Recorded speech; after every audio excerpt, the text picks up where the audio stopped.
करावे वेळोवेळा, संसारी असावे असोनी नसावे, भजन करावे वेळोवेळा. मग भजनाची अर्थता आमच्याजवळ असावी. आम्ही भजन करण्याकरता आलोय आहे. आता इथं कीर्तनात आलोय ना, मी आल्यापासून तुम्हाला काय वाजवा म्हणतोय? बोला ना, काय वाजवा? आई बोला ना, काय वाजवा म्हणतोय? टाळ्या वाजवा म्हणतोय. पण तुम्ही वाजवत नाही, वरून नाही पण म्हणतोय, पाहिलं का? नाही म्हण. पण कीर्तनात रामदादा, कीर्तनात टाळी वाजवली पाहिजे. काय मत आहे बोरकडे कंपनी? काय म्हणत आहे? टाळी वाजवली पाहिजे. आणि कीर्तनातच टाळी वाजवता येते. दादा इकडे बघा ना, कीर्तनातच टाळी वाजवता येते. आता इथं कीर्तनात टाळी वाजवली दादासाहेब, आता कीर्तन संपलं. आता कीर्तनात टाळी वाजवली लोक मानतील, गुरुजी मानणार का नाही? काय भाविक आहे कीर्तनात टाळ्या वाजवतोय, आणि कीर्तन संपलं रोडला जाऊन टाळ्या वाजवा बरं. हे म्हणते नियडा झालं, याला उचला पहिल्यांदा. नाही जमणार महाराज. कीर्तनात टाळी होय पापांची किंवा विघ्नांची होळी म्हणून वाजवावी. बोला ना, म्हणून वाजवावी टाळी. पण जो करील टाळ्यांची टाळा टाळी, त्यास यम कवटाळी. म्हणून तरी वाजवावी टाळी. पण सांगू का, कीर्तनात वाजवावी टाळी. Kirtan is a not kirtan, kirtan is a therapy. म्हणजे काय? कीर्तन हे मानसशास्त्रानुसार हे शरीराला नीट करतं आणि मनालाही नीट करतं. या दोनाला नीट करणारी ताकद आणि हे कीर्तनात आहे. म्हणून कीर्तनात तरी वाजवावी टाळी. इथं पुण्यात माझे चांगले मित्र आहे, डॉक्टर आहे. मी नेहमी त्यांच्याकडे जातो. कशा करता? माझं दुखतंय म्हणून नाही, दुखून नाही म्हणून जातो. हा, माणसानं कधी कधी दुखण्याचा उपचार दुखण्याच्या अगोदर करावा. काय मत आहे तुमचं? हा, म्हणजे दुखलं मग डॉक्टरकडे जाण्यापेक्षा अगोदर दुखून नाही म्हणून कधी कधी डॉक्टरकडे गेलं पाहिजे. तुमचं काय मत आहे? बोला ना. हा, माणसानं सगळ्यात मोठं धन आहे ना माणसाचं शरीर आहे गड्या.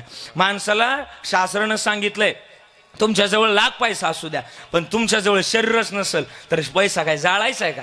महाराज म्हणले आरोग्यम धन संपदा, शास्त्राची पहिली परिभाषा आहे. आरोग्य पहिलं धन आहे, की जे धन तुमच्याजवळ असेल तर जगातलं कोणतंही धन तुम्ही आनंदानं स्वीकारू शकता. फक्त तुमच्याजवळ हा हे नीट असलं पाहिजे. काय जवळ लय पैसा हो, पण नीट तो पैशाजवळ जाता पण याय ना, काय त्या पैशाचा उपयोग आहे का? मग महाराज म्हणले ऐका बरं का. मग ते पुण्यातले डॉक्टर आहेत गुरुजी, मी त्यांच्याकडे नेहमी जातो. आणि त्या दिवशी त्यांना एक प्रश्न विचारला, डॉक्टर साहेब लोकांना रोज म्हणतो टाळ्या वाजवा, एखाद्या दिवशी एखादं कीर्तनात उभं राहीन विचारेन मला की नेमकं टाळ्या का वाजवायच्या? राम महाराज मी त्यांना विचारलं का टाळी वाजवायची? त्याने डॉक्टरनी कॅबिनचा दरवाजा लॉक केला, सुनू दादा बरं का, आणि दरवाजा लॉक केलं आणि माझ्याजवळ आले, मला म्हणले टाळ्या वाजवा.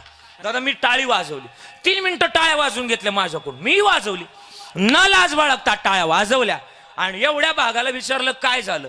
म्हणलं डॉक्टर साहेब वेदना झाल्या हो. नाही महाराज, तर आपल्या ग्रामीण भाषेत सांगा. मी ग्रामीण भाषेत सांगितलं, टाळी वाजवल्यानंतर हाताला मुंग्या आल्या. मुंग्या बघा, मुंग्या येतात. टाळ्या वाजवल्या हाताला काय येतात? बोला ना, जरा मोठ्यानं बोला ना.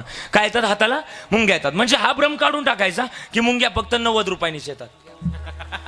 हा भ्रम काढून टाकायचा. टाळी वाजवल्यानं सुद्धा हाताला मुंग्या येतात. आणि मग माझ्या हाताला मुंग्या आल्या. का मुंग्या आल्या डॉक्टर साहेब? मी विचारलं ना त्यांना, राहुलं नाही मला, मी विचारलं. देवदासजी मी त्यांना विचारलं का मुंग्या आल्या? सदानंदजी विचारलं मी त्यांना काय मुंग्या आल्या डॉक्टर साहेब? ते म्हणले महाराज या हातांमध्ये हजारो नाड्या आहेत. नाड्या आपण त्यांना शिरा म्हणतो, नसा म्हणतो. मराठीत त्याला रक्तवाहिन्या असं म्हणतात, इंग्रजीत त्याला पल्स असं बोलतो.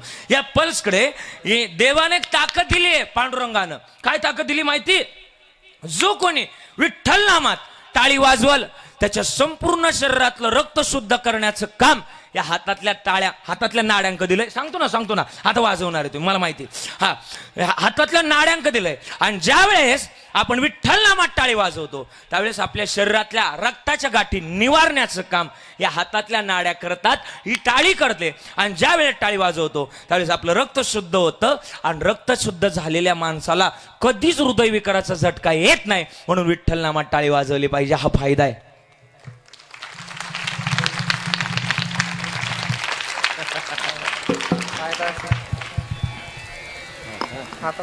मी आल्यापासून म्हणतो टाळ्या वाजवा, कोणीच वाजवल्या. आता फायदा सांगितलं कथू तुटू पडल्यात. हा, म्हणून टाळी वाजवली पाहिजे. अजून काय करावं? वाटते चालावे पंढरीची, वाटते चालावे पंढरीची, चालावे पंढरीची, वाजवावी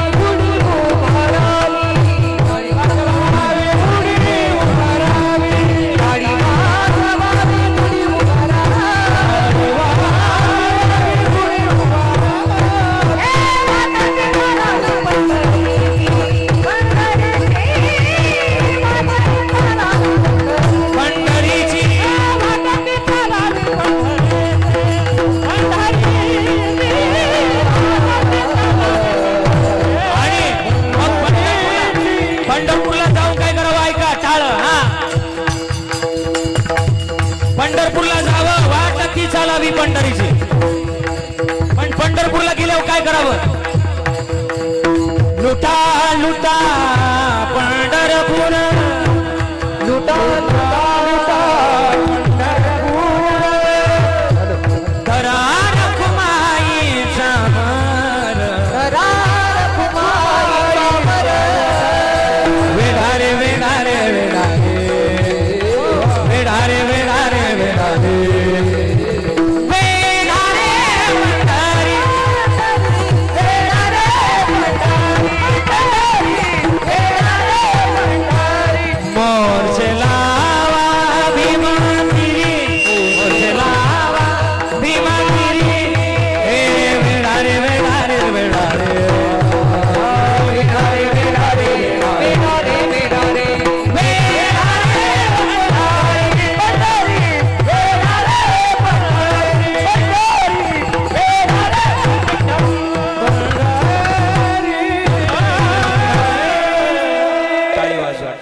मग काय करावं? लुटा लुटा पंढरपूर, धरा रखुमाईचा भार, हे वेढारे वेढारे वेढारे, वेढारे वेढारे वेढारे वेढारे, वेढारे वेढारे. मग ते पंढरपूरचं माध्यम आम्ही जोपासावं, आणि ज्यानं जोपासले त्याला लांब जाण्याची गरज नाही. मग लांब जाण्याची का गरज नाही? आम्हाला तुकोबर आमच्या जवळ आले, देव घ्या कोणी, देव घ्या कोणी, आयता आला घर पुसून, दारात देऊ सांगितला काय तुमच्या देवाजवळ? अरे जगातल्या मालकानं आम्हाला तयार केलंय, आम्ही त्याचेच अंश ना. ममय वंशो जीव लोके, जीवभूत सनातन. या जगाला चालवणारा, घडवणारा, बोलवणारा, ऐकवणारा तोच आहे. आणि माझं तर मत आहे, लोकांजवळ काय अतिपरिचय करावा, आपला अतिपरिचय देवाजवळ असावा. बाहेर गावात आपल्याला सॅल्यूट घालतील, राम राम म्हणतील, गावात कधीच नाही. बाहेर गावात आपल्याला साहेब म्हणतील, साहेब साहेब, गावात नाही म्हणणार. बाहेर गावात तुम्हाला सॅल्यूट घालतील, गावात नाही म्हणणार कधीच. मी माझं उदाहरण सांगतो, बाहेर गावात तुम्हाला रामदास शेठ बोलतील, गावात नाही म्हणणार रामदास. रामदास सुद्धा नाही नीट म्हणणार, नाही म्हणणार. माझं उदाहरण सांगतो, माझी एक चौथीची मैत्रीण होती. हसायची काय, मला माहिती तुम्ही हसणार आहे. हा, हसायची काही गंमत नाही. मैत्रीण म्हणजे आम्ही एका बेंचवर बसायला होतो. आणि आम्ही एका बेंचवर बसायला होतो. बेंचवर का बसायला? आमच्या काळात शिक्षण तसंच होतं गुरुजी. पोरानं लय बडबड केली का पोराच्या घरी कोण बसायची? पोरगी बसायची. आणि माझं तसंच होतं ना. तुम्ही होते की माझ्या क्लासमेट? हा. आणि मग आपल्या शेजारी पोरगी बसायला, आणि मग पोरगी बसवली का पोरग आपोआप गप बसतंय. आणि मग झालं आमचं तसंच झालं. चौथीपर्यंत रोज मार खायचो. तिचं माझं भांडणं व्हायची. मला घरच्यांना 40 रुपयाची कियामल कंपनीची कंपास आठवती का? तिच्या उंटाचं चित्र होतं, उंटाचं. ती कंपास घेऊन दिली ती. आणि त्या कंपाशी 2 टोकाचं कर्कटक होतं. त्या कर्कटकनं अर्धा बेंच मी आखला होता. या रेषेच्या इकडे आली बघा. रोज माऱ्या व्हायच्या आमच्या, रोज भांडणं व्हायची. ती वर्गाची मॉनिटर होती. रोज यादीला पहिलं नाव माझंच असायचं. कशाला? भात खायला नाही, मार खायला. पहिलं नाव माझंच असायचं. मार खाऊन वैतागलो. मला खरं डॉक्टर व्हायचं होतं, पण तिच्यामुळं मला महाराज व्हावं लागलं. तुम्ही म्हणताल कसं काय? तिच्यामुळं मला गाव सोडावं लागलं ना. आळंदीला गेलो ना आळंदीलाच माझं ग्रॅज्युएशन कम्प्लीट झालं. पण आळंदीहून गावाला वस्तू इकडे तिचं लग्न झालं. हो, लग्न झालं. आणि लग्न झालं त्या दिवशी तिला जिथं दिलंय का तिथंच माझं कीर्तन होतं. आणि तिला कळालं हा तर तोच आहे. लहानपणी अख्खं गाव मला बावड्या म्हणायचं. आता महाराज म्हणते. आणि तिला वाटायचं हा तर तोच दिसतोय, पण तिला कन्फर्म आहे ना. शेवटी कीर्तन संपल्यानंतर आपल्याकडे आभार मानतात ना. तुमच्याकडे आभार मानतात का? कीर्तन करायचे आभार मानतात. तिकडं आभार मानले. आणि तिकडं कोकणात खाली गेल्यावर आभार कशी मानतात माहिती का? आता तुम्ही कोकणात कीर्तनाला जाताय, माहिती तुम्हाला कशी आजची कीर्तनकार इकडून नव्हता त्या साध्या मैसनी एवढ्या मागायचे असते त्यांच्याकडे. आजची कीर्तनकार माझं नाव घेतलं. यांनी जामबारी कीर्तन केलाय. आणि जामबारी कीर्तन केल्याबद्दल महाराजांना भावपूर्ण मला आणि आभार मानले. आणि ती सगळ्यात मागे बसली. एवढ्या माणसात तिला कळाला हा आपला लहानपणीचा भावड्या नाही, मित्र आहे, मित्र म्हणा, मित्र. हा, एवढ्या माणसात तिला कळलं हा आपला लहानपणीचा मित्र आहे. सगळ्यात माग बसली होती. एवढ्या माणसातून ती माझ्या जवळ पळत आली. पाय नाही पडली माझ्या, सगळ्यांना बावलं केलं अण्णा, आणि माझ्या जवळ आली. पाय नाही पडली, सगळ्यांना बावलं केलं. मला म्हणती, भावड्या तू कधी कीर्तनकार झाला? जेवढी माणसं माझ्या जवळ होती तेवढी निघून गेली. पाहता काय माझ्याकडं. त्या दिवसापासून ठरवलं अति परिचय करायचा नाही. अति परिचयात आवाज नाही, आपल्या वक्ते बाबांचं वाक्य आहे. आणि मग अति परिचय जरूर असावा, पण कुठं असावा माहितीये? आपला अति परिचय भगवंताच्या ठिकाणी, आई वडिलाच्या ठिकाणी आणि साधू संताच्या ठिकाणी. हा जन्माचं कल्याण करून देणारा अति परिचय हा असावा. याला प्रमाण महाराज म्हणले, हे तो एक संता ठाई ठाई, हे तो एक संता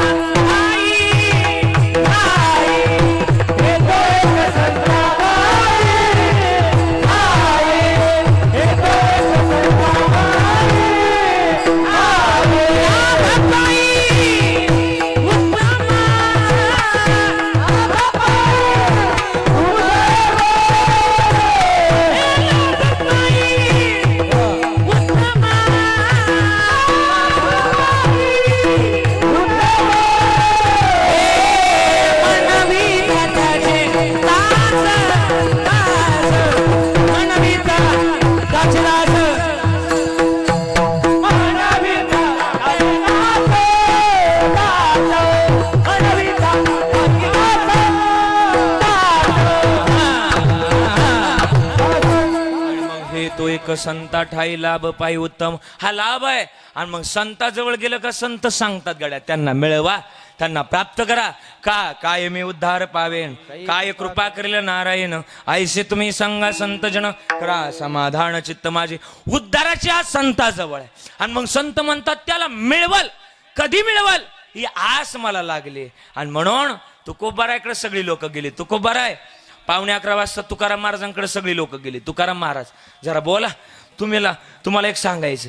तुम्हाला आमच्या जन्मातलं जर महत्वाचं गणित जर सांगायचंय ना तर तुम्ही सांगा, आम्ही काय करावं? तुकोबाराय म्हणले, बाकी काय करू नका.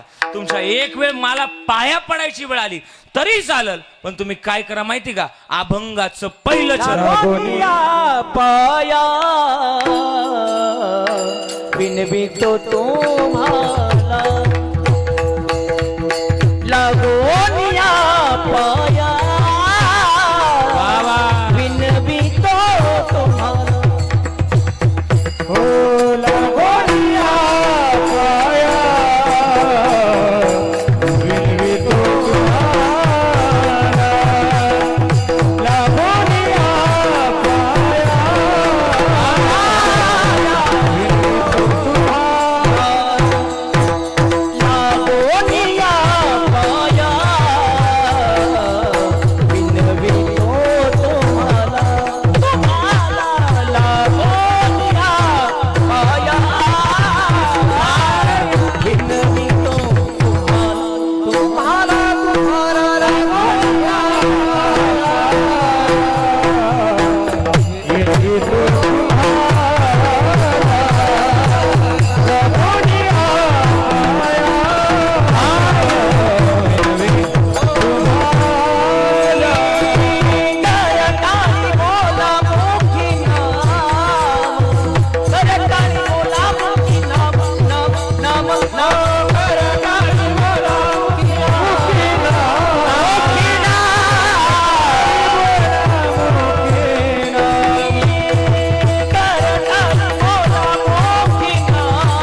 टाळी वाजवा. अभंगाचं पहिलं चरण महाराजांनी गोड गायलं.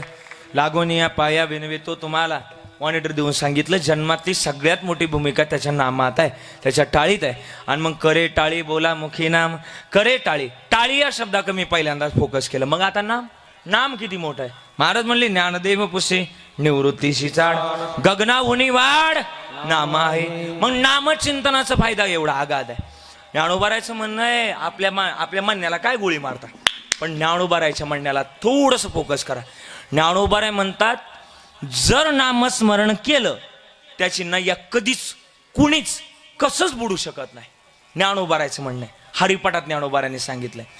ज्ञानोबाराय म्हणतात कुणी किती बाधा करू द्या, कुणी किती भूत लागू द्या माग, पण जर तुमच्या जवळ जर नामस्मरण आहे तर ते काहीच करू शकत नाही. पळे भूत बाधा. हा, या नामस्मरणाची भूमिका. हनुमान चालीसा ऐकली. हनुमान चालीसेत तुलसीदासांना लिहिले भूत पिसाचे निकट नाही आवे, महावीर जप नाम सुनावे, नासे रोग हरे सब पीरा, शपथ निरंतर हनुमत बलीरा. नामस्मरणाचं महिमा आगाधच आहे. महाराज म्हणले हे नामस्मरण जर घेतलं दड दड दड दड दड दड फळ सुकला कळे काळा पुढ्या रे,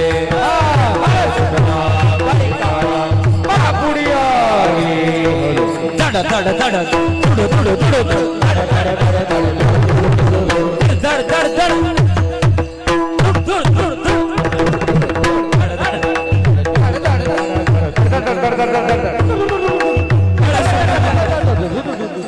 फळ सुटला कळी काळा बापुडिया रे, शिवनाम शिवनाम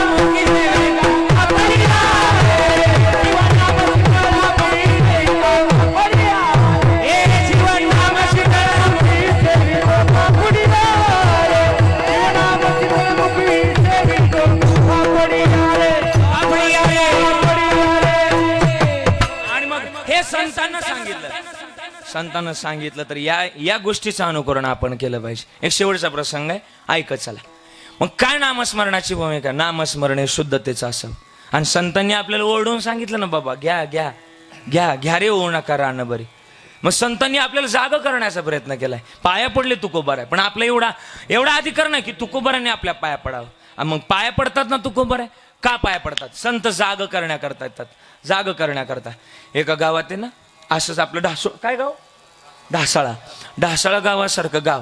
आणि गावामध्ये साधू बाबा आले बरं का. साधू बाबा आले आणि साधू बाबा आल्यानंतर अख्खं गाव त्यांच्या पाया पडायला गेलं. तुम्ही एवढा प्रसंग आहे का अख्खं कीर्तन समजल तुम्हाला. साधू बाबा पाया पडायला आलो आणि साधू बाबा अख्खं गाव पाया पडायला आल्यानंतर साधू बाबांचे एक नवीन लग्न झालेलं एक पोरग पाया पडण्याकरता आलं. देवदासजी पाया पडण्याकरता आले. गुरुजी ते पाया पडण्याकरता आलं, ते पोरग उठलंच नाही. असं ते साधू बाबांजवळ बसून राहिलं. साधू अख्खं गाव पाया पडलं. आमचं ढासळा गाव कोणाच्या पाया नाही पडत, पण तुमच्या पाया पडलं याचा अर्थ तुमच्यात काहीतरी खुबी आहे, तुमच्यात काहीतरी चमत्कार आहे. साधुबा म्हणले लोक त्यालाच नमस्कार घालतात ज्याच्याजवळ बोला बोला चमत्कार आहे. चमत्कार असल्याशिवाय लोक नमस्कार घालत नाही. बरं मग तुम्हाला चमत्कार येतात एखादा शिकवा ना मला. साधू म्हणले नाही शिकवणार मी, प्रापंचिक माणसाला नाही शिकवत. मग म्हणले पोरग म्हटलं जिद्दीला पेटलं. पोरग म्हटलं शिकवावं लागेल. पोरग बसून राहिलं साधूबाजवळ. सकाळी 7ला बसलं, संध्याकाळी 7 वाजले बसून राहिलं पोरग. 8 वाजले संध्याकाळचे. पोरग म्हटलं साधूबा मला शिकवा ना. ठीक आहे साधू म्हणले उद्या सकाळी 7 वाजता माझ्याकडे. पोरग रोज 7 वाजता यायला लागलं आणि रोज साधूबाबांना पहिला योग जो अष्टांग योगापैकी पहिला योग आहे ध्यान योग, जप योग, तप योग तो शिकवला. 8 दिवसात पोराचा ध्यान योग शिकवून जप कसं करायचं शिकून झालं.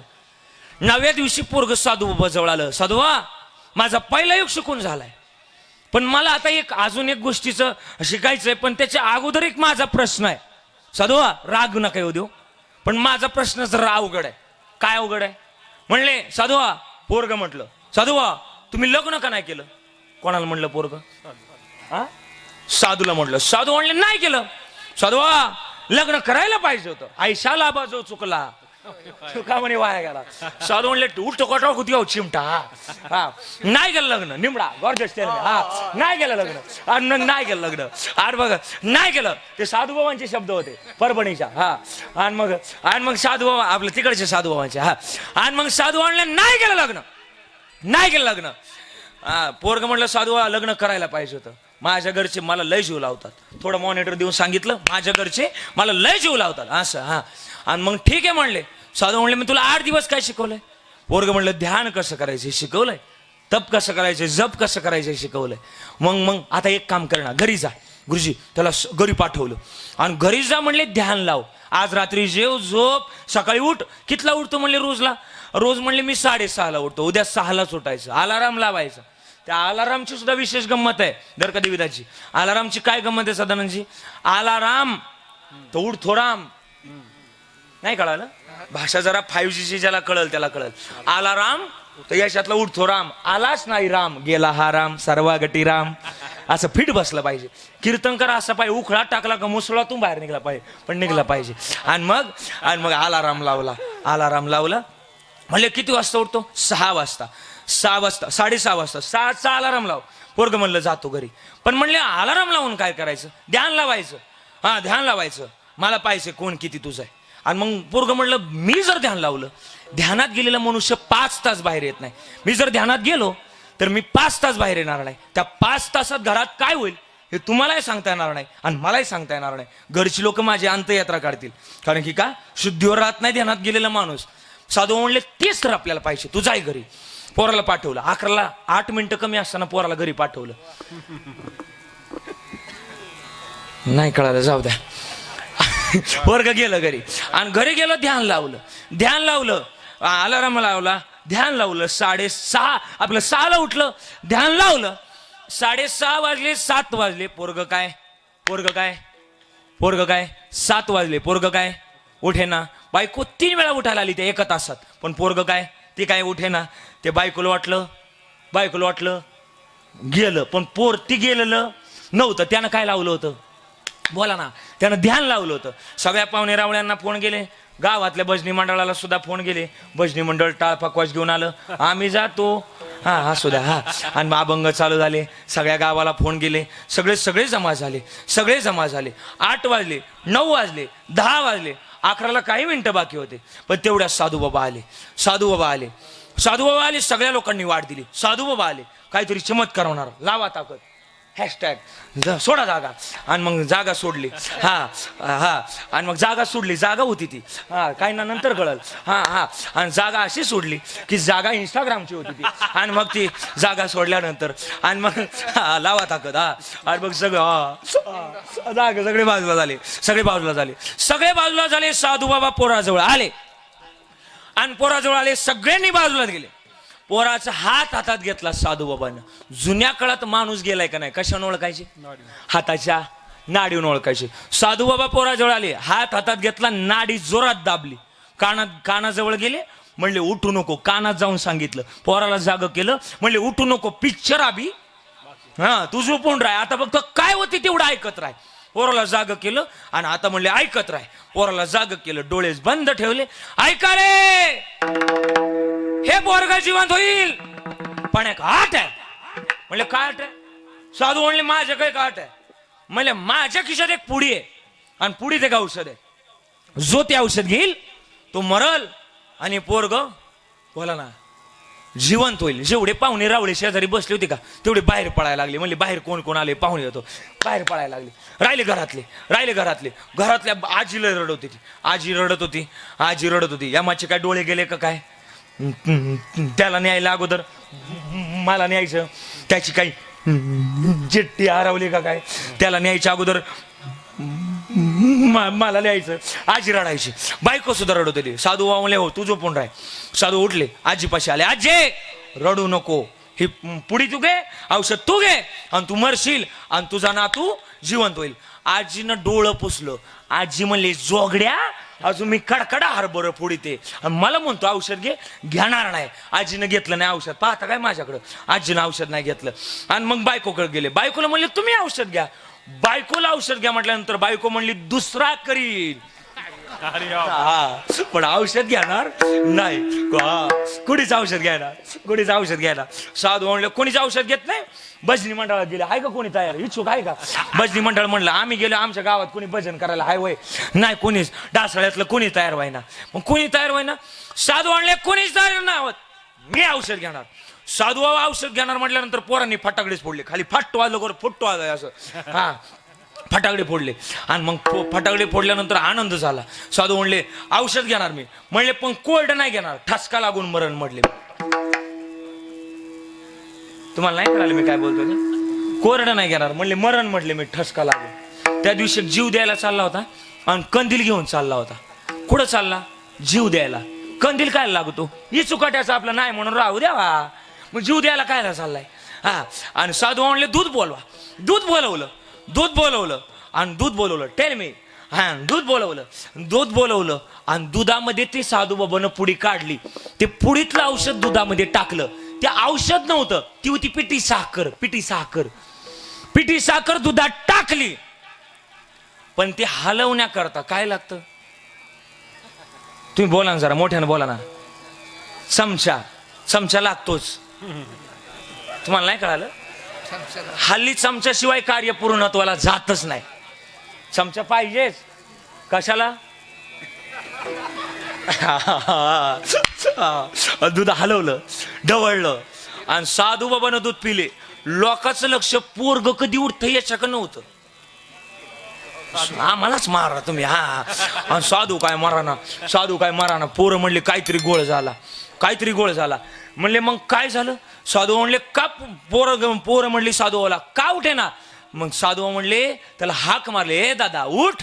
तो उठला आणि उठून बसला आणि ढासढासा रडायला लागला. ज्यांच्या जीवावर आयुष्य जगायचं होतं ते तर माझं शेवटी कोणीच निघलं नाही, आणि मग मी आयुष्य जगतोय कोणाच्या हिशोबावर. मग ते पोरग साधूबाबा बरोबर निघालं. साधू बाबा आता उर्वरित आयुष्य आता तुमच्या बरोबर घालवायचं. तेवढ्यात आजी आडवी आली. आजी म्हणली मला सोडून जाणार? अजय थोड्या वेळापूर्वी म्हणत होती कडकडा हरभरं फोडीते, तुला हरभऱ्याचं पोत आणाया चाललोय. जगातली एकच महत्वाची गोष्ट आहे. महाराज म्हणले जर कोण असेल तर तो देव आहे. जगातले संत आहेत आणि तेच आपले शेवटच्या क्षणाला सांभाळ करू शकतात. कारण की का तुका म्हणे भार घातलिया वरी आणि होईल कैवारी नारायण. सकळ जीवाचा करीतो संभाळ, किंवा मागे पुढे उभा राहे संभाळित. म्हणून तुमच्या पाया पडतोय, लागून या पाया विनवितो तुम्हाला. करे टाळी बोला मुखी नाम विठ्ठल विठ्ठल म्हणा वेळोवेळा. असं कसं वळा स्वर्गी नाही. आणि मग हे म्हणावं, पण हे नामस्मरण कोणतं? विठोबा रखुमाई